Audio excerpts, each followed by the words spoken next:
My name is Maggie Verhiley. I feel called to the Sisters of Life, and this is my story. Growing up as a child in South Bend, Indiana, with 6 siblings, I always felt this pull toward motherhood, even from a young age. It was just so attractive to me. Going into high school, I was involved in many leadership activities. I did student council, cheerleading. One of the most important clubs that I was involved in was the Pro-Life Club. I went on the March for Life in Washington, D.C. I volunteered at the Women's Care Center. My heart was moved deeper and deeper for the sacredness of human life.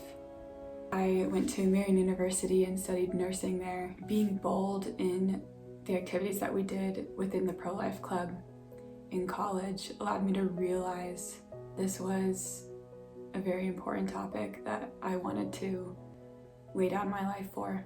So at the time, it was learning how to sidewalk counsel.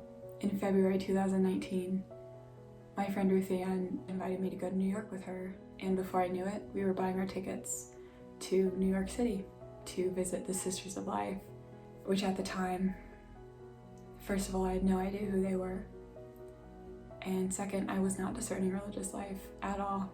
On the way to their retreat house, I remember sitting in the back of the car thinking, Jesus, I know that you're just going to affirm my call to marriage, and this will be the end of this conversation. We don't have to go back to it again. Getting to the retreat, the sisters came running out, and right away, they were just so hospitable, so loving, so joyful.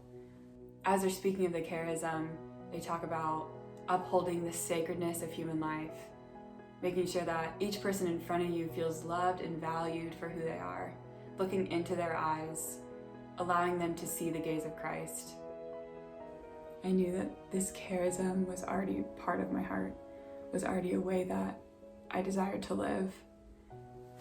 Later that day, we sat in adoration, and as I was sitting there and just really asking Jesus why he brought me here, he said, "Would you give your life up for me like I've given my life up for you?"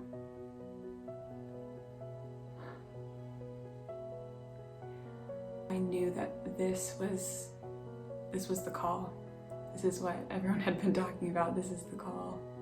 I ended up talking to the Vocation director, and I had told her, in prayer a year ago, Jesus was giving me all these ideas to open a pregnancy center for pregnant women who are in, a pregnancy vulnerable to abortion.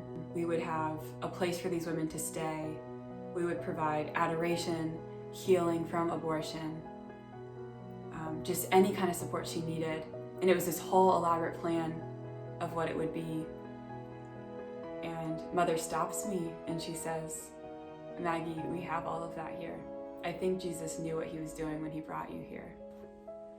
Being a labor and delivery nurse was a dream that Jesus had placed on my heart and allowed it to be fulfilled. All the experiences that I've had through my life have only drawn me closer to this calling, and have only affirmed that Jesus was leading me here the whole time.